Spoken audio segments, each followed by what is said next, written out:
Welcome, everybody, to Warfighters United, a podcast where we hear veteran resources, veteran transitional programs, and veteran voices from our lips to your ears. My name is Eric Calley. I'm a former U.S. Marine, and I'll be your host for today. If you're a mother, a father, a brother, a sister, or you have a family member that's suffering from PTSD, traumatic brain injury, or any military disabilities, then this podcast could be beneficial to help them transition.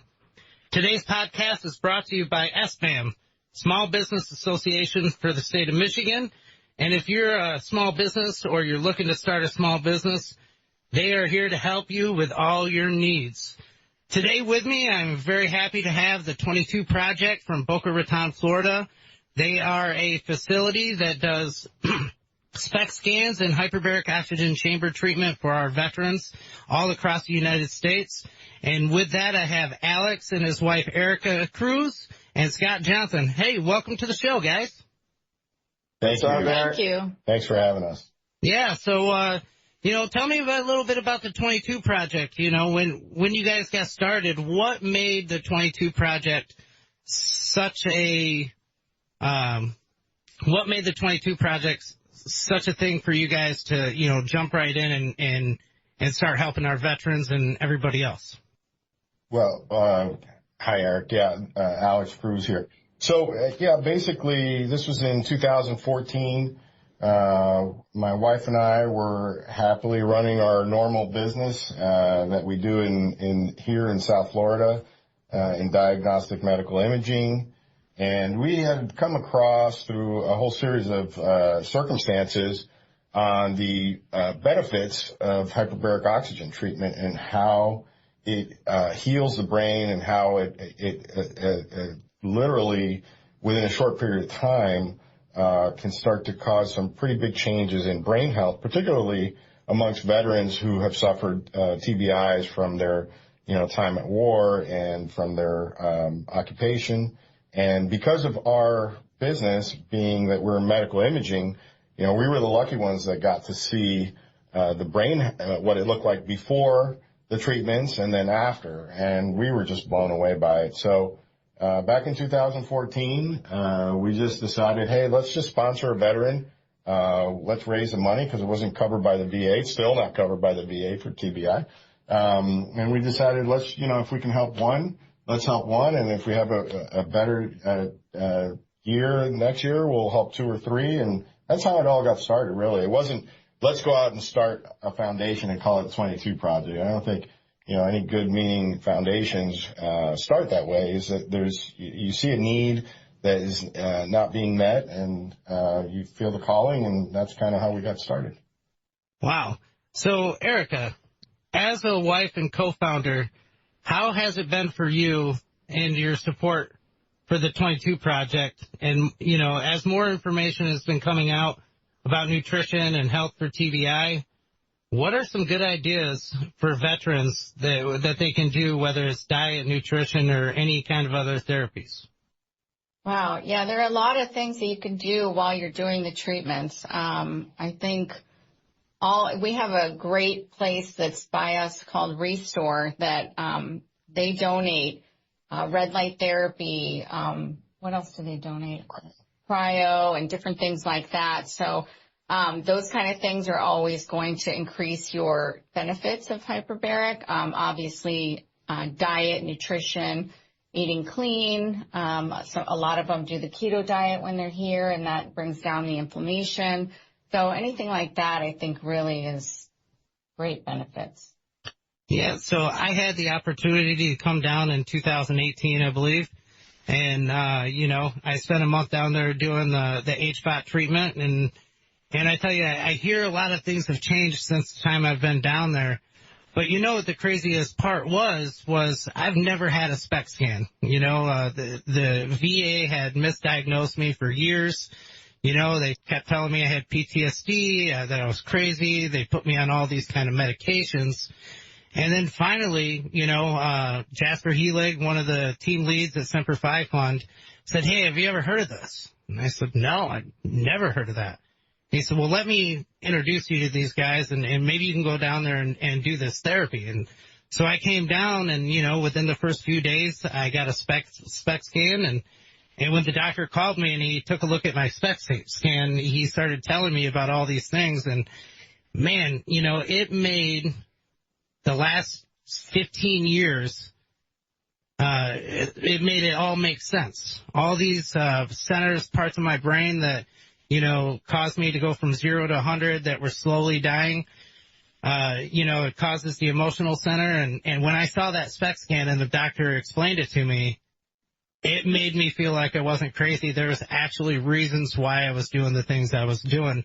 Do you guys come across that often, you know, as you're going through? I think you guys have helped over 800 sessions for veterans.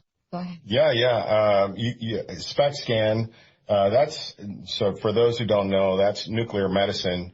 And essentially, SPECT is single photon emission computer tomography. So essentially what we're doing is we're injecting an isotope, a radioisotope that goes in the body, and the way that that agent is tagged, it can go to a certain organ. And in this case, we tag it with an agent that is specifically made for brain. So it goes to the brain. It sits there for about 5 or 6 hours. And so when we put you in the gantry or in the machine, as they call it, the detector heads are picking up what those radioactive material is emitting from the brain. And therefore, it goes through a whole process of software that then can take some of those isotopes, and it basically will picture how much of your brain is functioning, if it's functioning too high, if it's functioning very low or not at all, or, you know, functioning at a normal level. And so that's what kind of starts the whole process. Because, Eric, you hit the nail on the head. The problem is that when most veterans arrive here, they've gone through sometimes years of being told your MRI is normal, your CAT scan's normal, there's nothing wrong with you, but you know deep inside something doesn't feel right. And here you have this nuclear medicine scan that is essentially a brain function scan that shows, hey, you have mild traumatic brain injury that was never picked up. And by the way, in this area of the brain where we're showing the defects, here is the type of symptoms that are associated with it, whether it's, you know, headaches or sleep disorders or, you know, anger, or so it's a roadmap to kind of help to delineate why and validate why you've been feeling, acting the way you do. And, you know, so before you even have a treatment, the fact that you get that validation to say, I know I'm not crazy, and here's something that proves it. So much so that a lot of our veterans that have come through here have taken that SPECT scan back to their neurologists, back to their VAs, and they've gotten their ratings based on those SPECT scans, because those are valid medical procedures that we're doing. I tell you what, when I took it back to the VA, I didn't have that same experience. When I went to the TBI Center in Ann Arbor, you know, they kind of laughed at me, and the doctor, there was nothing they could do except for send me to another person to teach me how to remember things or put things in the right place. And it was just, you know, I think with some VAs, you get good people, and some VAs, you get bad people. And unfortunately, the TBI Center in Ann Arbor is not the greatest place when you have a TBI and you come to them with a SPECT scan and say, look, here's the proof you need, you know, and the doctor looks at you like a deer in the headlights. And it was just amazing, you know, the relief after a month. So, you know, you do 40 hours of HBOT therapy, you know, 2 hours a day, 5 days a week. And, you know, usually around the first week and a half, you start noticing some difference, some relaxation. You start noticing that you're sleeping a little bit better.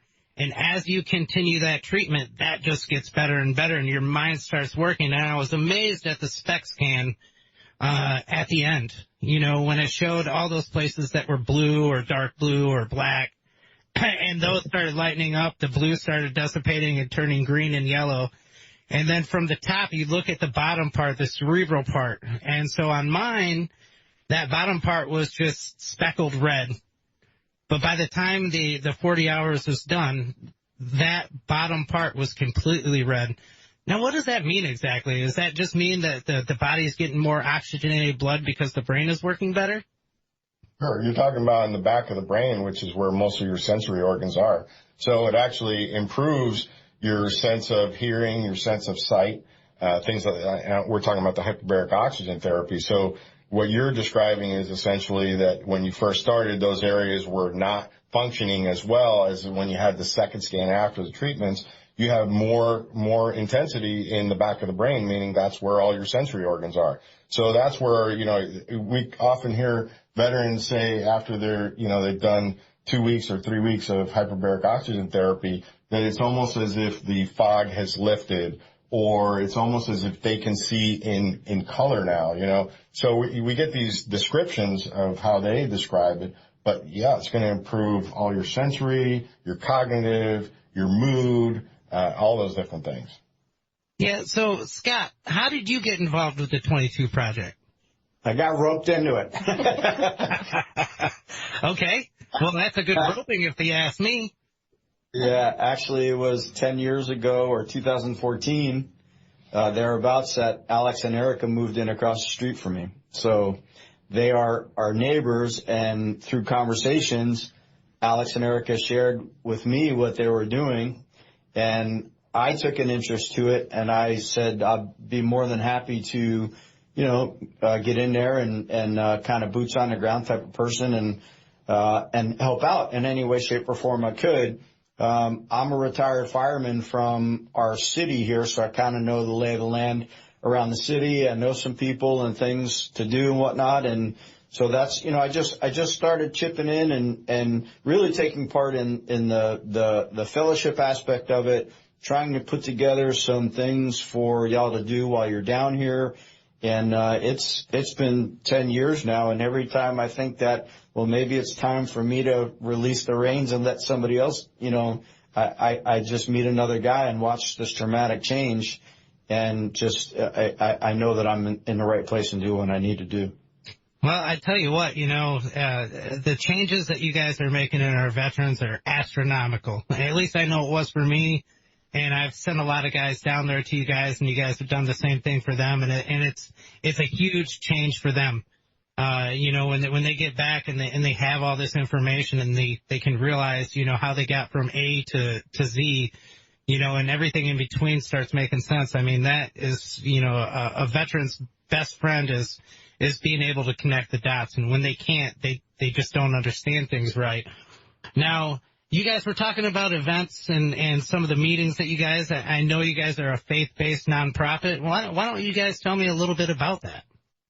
Well, the fellowship part is probably the biggest part. That when we started this, we saw that there was a big need for, the ability for veterans to come together and with like-minded people, that have served.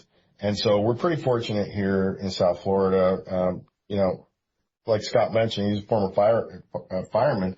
I mean, he was the fire chief here at Boca Raton. I'm sure when he sees anything that's going to benefit people, service members, his own, firemen, he's going to roll up his sleeves and be a big part of it. And because we have such a big volunteer base, and everybody here is pretty much volunteer based, we've been able to enhance the experience for the veterans while they're here. Not only with the Friday morning men's fellowship that you were a big part of when you were here. It's kind of like a time. The Friday morning fellowship is kind of one of our favorite times because it's kind of show up in your shorts and flip flops for most of the year when it's warm, and just kind of let your hair down. And the guys just, we just let it rip. We talk about what's on our minds, on our hearts. We share our faith, and it's like we say, there's nothing off limits here. Here is a place you can talk about your faith, your politics, whatever comes to mind, as long as it comes from you sharing from your own personal experience. We're not sitting here preaching to anybody or anything like that, but you can share about your own personal experience, and that's kind of opened up the friendships that we've had over the years, and to understand from your guys' perspective some of the hardships that you've had since you've been back, and some of the things that you guys have dealt with when you were overseas. And then besides that, we've continued to let that evolve.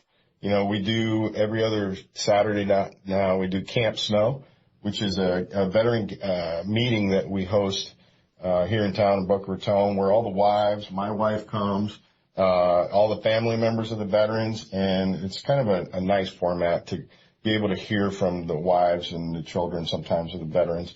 Then we also Scott was able to commandeer one of our retired men that are here well off that has a nice sport fishing boat. I'll let him tell you about it because it's become kind of one of the favorite things that guys like to do when they come. Why don't you tell him, Scott?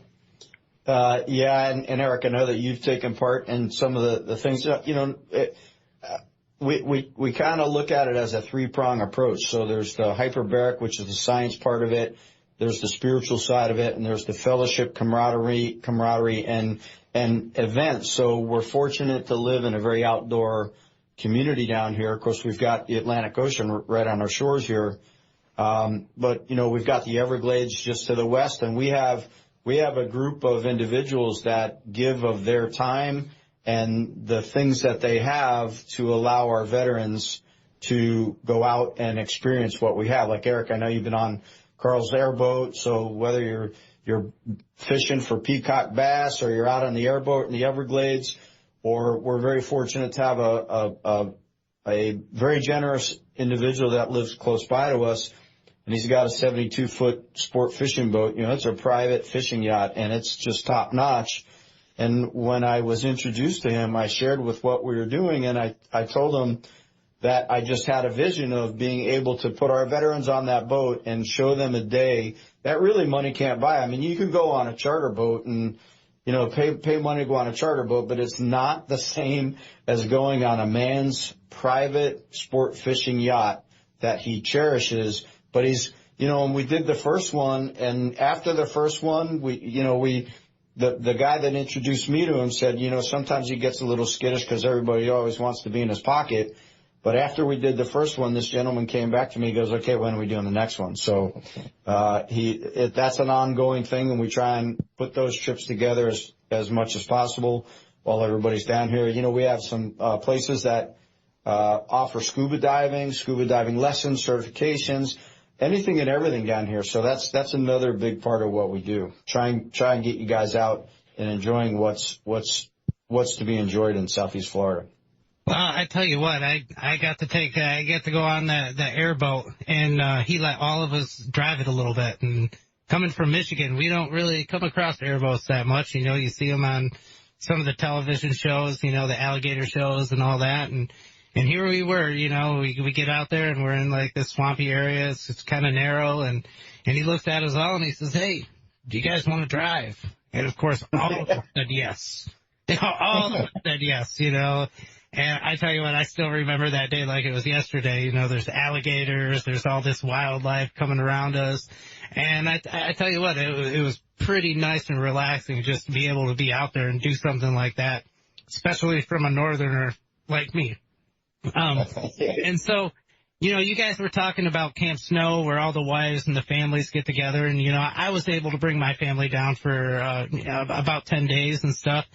And I tell you what, Erica, what does it feel like when you see all these wives and family members, come down, and then you get to meet them all, and, every wife has a story, every family member has a story. I mean, but what is it like interacting with them? Because, now the wives are starting to get an idea of what their veteran or their husband or their brother, sister, or mother are going through, having a TBI or, PTSD and that heightened awareness as they're going through. What do you hear from them?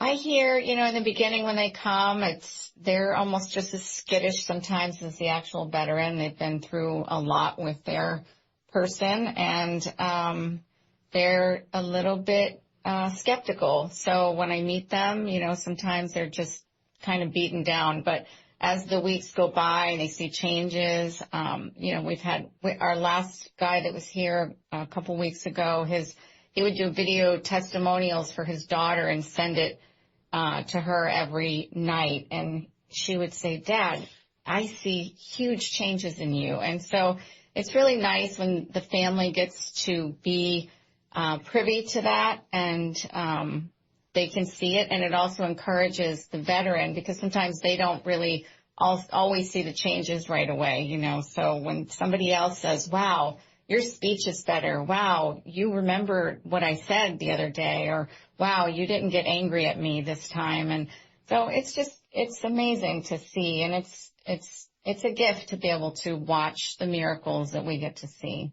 I mean, that's a gift from God above. I'm not going to lie. Like I said, I got to experience it. My wife noticed a huge difference, not even, as she was down there, but even after I get back, because I think you guys were telling me while I was down there that even after you're done with your hyperbaric oxygen chamber treatment, that continues to work for a period of time. Am I correct with that? Yes. Yeah. Studies have shown that for 3 to 6 months after, it doesn't plateau for a while, because even though you stop going through the treatments, and again, the secret to how this works is by doing this consecutively. It doesn't work if you do a couple and then you come back a few weeks later. It takes time. You have to dedicate time to go and live. You have to live a clean life. You can't smoke, because if you smoke, that's going to prevent clean oxygen from getting to the brain, because you have nicotine in your lungs. You can't drink. You can't do anything, because what you're trying to do is you're trying to promote as much of that oxygen to rebuild the brain cells, essentially, in your brain that have been affected by the traumatic brain injury. So it's that accumulative effect of the 40 treatments that really starts to promote these changes. And these changes over time can be very big. We've seen, like Erica mentioned, we've seen miracles happen. I mean, from a gentleman that was just here that was paralyzed from his accident when he was serving, that had no sense of smell and no sense of taste for the last 10 years, after doing this for 3 weeks, for the first time, was able to smell a flower and taste a pineapple. I mean, these are things that are unheard of. We had another gentleman, a helicopter pilot here from New Jersey, who had such a bad speech impediment from his traumatic brain injury that his wife had to pretty much finish all his sentences for him. And at the end of his stay, he just basically told his wife, no, let me give my closing statement. And he went on about a 5 to 10 minute speech on what this has meant for him. And then we find out a month later, he's back home in New Jersey singing the national anthem at Mission Barbecue. Holy smoke. We see, and that's kind of our coin phrase that we say here is we get a balcony seat to miracles every month. And you're right. This is a God thing. I mean, from the moment we see some of these young men and sometimes women that show up at our doorstep, we see what they look like, and then when they leave, and the amount of changes, not just with the pain and all the things that they suffer, but think of all the reparations that it brings to their family lives. Like what Eric was saying, it's really changing. The ripple effect from this is healing not just them, but it's helping their family life, their work life, and how they're able to do life. So tell me, on the back of your hats, you have Psalm 22:24. Why did you put that on the back of that hat? That's actually a funny story. When we were driving to church one day, and this is right after I had a calling. I was spending my quiet time, meditating, spending time with the Lord, and God impressed on my heart to start this. And then my litmus is, run it through my wife, and she loved the idea, and she said, let's do it. She doesn't typically do that. So that was kind of another affirmation that we were supposed to do that. We were driving to church that day, and I just happened to put my phone in the cradle on my dashboard and just opened it up, and it opened right to Psalm 22:24. And it's a messianic Old Testament scripture that really describes, in my opinion, the deepest, darkest places that someone can be when they're ready to give up. And I read it, and it resonated with how I feel. Suicide, when somebody's contemplating that, you can't go any darker or any lower. And that verse spoke to me, because at the end of that verse, it says, and he heard, meaning God heard. And for us, what we see is some veterans literally have told us they were either a week or a month ago, they tried to commit suicide and they were ready to throw in the towel. And for some reason, they were spared. They came down here and they are just thankful that they did this. And I think that mission verse, because it means something to us from our faith side, that God hears our prayers and he hears our cries and, and he answers them. And sometimes, it takes miracles, and it takes faith. It takes a lot of faith for a young man or young woman to leave their life, come down here to South Florida, try something that, they don't know if it's going to work. But we've seen it time and time again. Now over 420 veterans that have come through here. Running a small business is tough, but you don't have to do it alone. The Small Business Association of Michigan provides tools, connections, and advocacy to help you succeed. Join thousands of fellow entrepreneurs at sbam.org. That psalm is something that's near and dear to our heart based on our faith. An Old Testament passage, messianic passage that, it depicts one of the darkest moments of life. Obviously, it was the darkest moment. That particular verse is referencing when Jesus was on the cross. So it's, one of the deepest, darkest moments of one's life. And in desperation, it says, and he cried out. And so, that speaks to us because, we feel like no one really understands when someone's, actually contemplating taking their life. And with this verse, at the end of that verse is the hope part of the verse. It's where it says, and he heard. And, and for us, we feel like that's what our ministry and our mission is. It's not a suicide prevention mission, although it is. It really is a ministry of hope and giving young men and women hope that they can resume a much better quality of life, much better family life, just from doing something as simple as, going in a tank, a pressurized tank and breathing oxygen for, a couple hours a day. It can change your brain health. Yeah. I tell you what, I am a true believer and I can't wait for the VA to start offering this to veterans.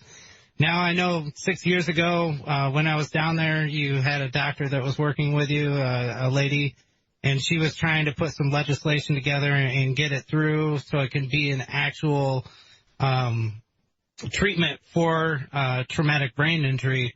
Has there been any movement with that over the last 6 years? Yes, actually there has. We are working with Dr. Bested, Allison Bested, here with the University, Nova Southeastern University. We've actually just completed a pilot study last year to show the effects, the benefits of hyperbaric oxygen, and we did it with a whole battery of different tests.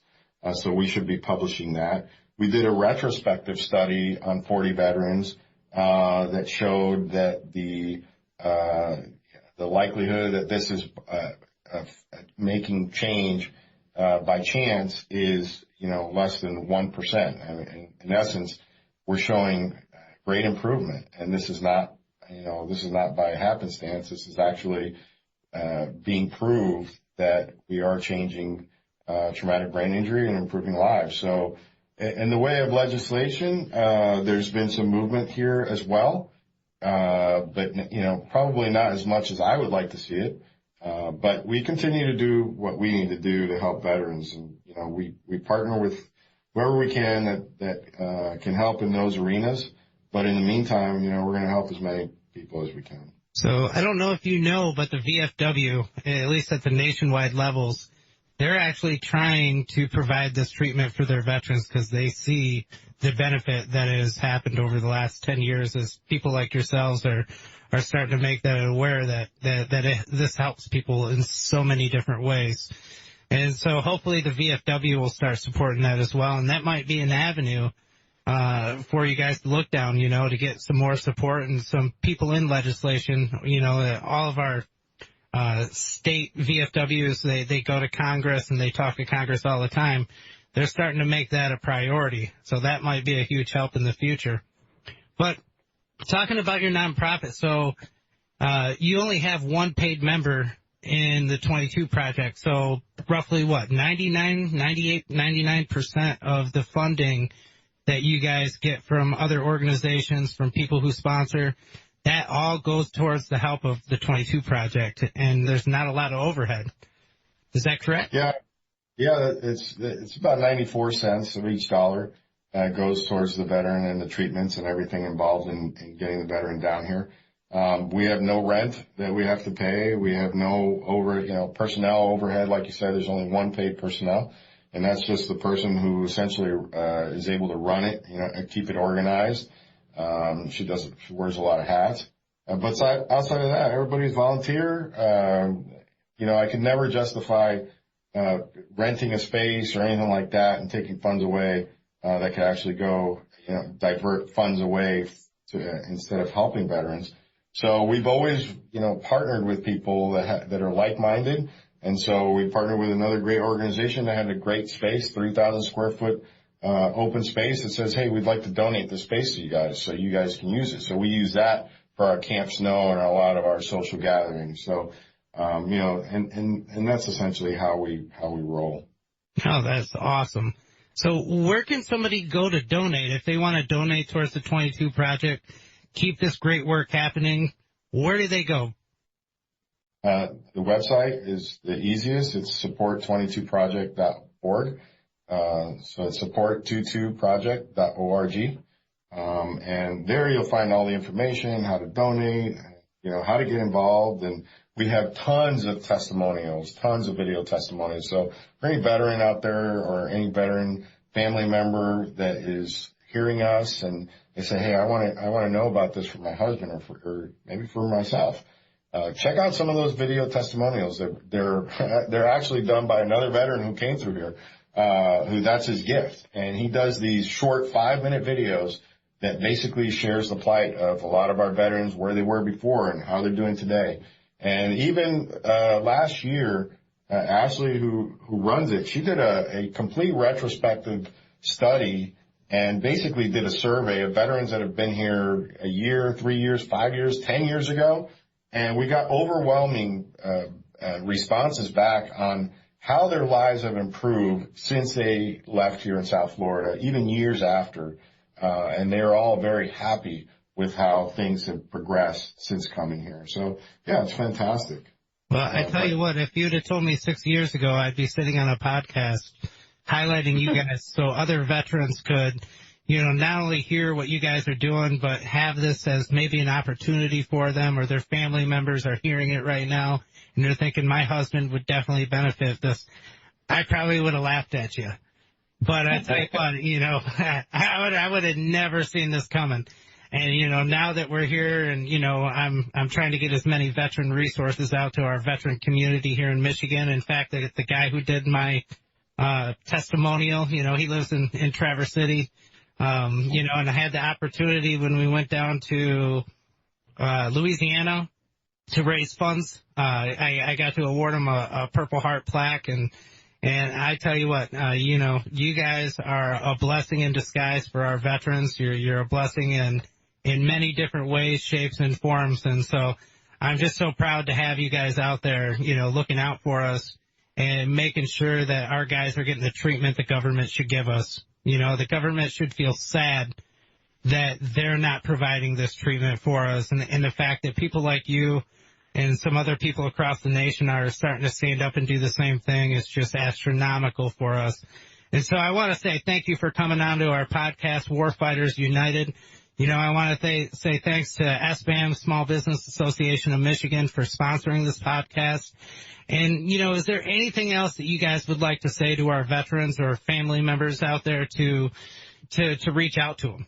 A lot of times, Eric, we have guys that come down and gals, and they're at their last wits, and they hear about the 22 project, and they've been through so many other things before, and a lot of times they come down here with a notion of, it's just going to be another one of those things that was promised and didn't work. And the one thing that we know, based on my 10 years of being here and witnessing, is we see you guys come in. We can see the faraway look in your eyes. We can see the lack of emotion.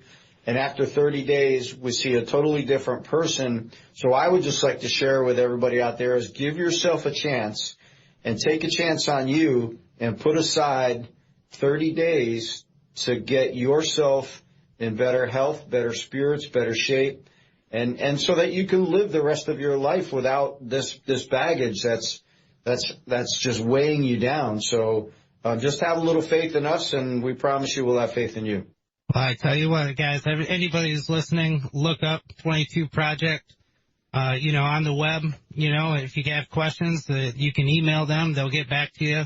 They'll make sure that, if you have, something going on and you can't make sense of things and you want some hope, this is a great avenue for people to go to. So I want to say thank you, Scott. Thanks to Alex. Thanks to Erica for all being here for this podcast today. And let's hope that this makes a huge difference, not only in America, but to our veterans and in general. Thanks, Eric. Thank you. Hey, hoorah. Stay tuned for next week. We'll have Major Christopher Buck in Thrive It, and he'll be telling you all about your financial needs.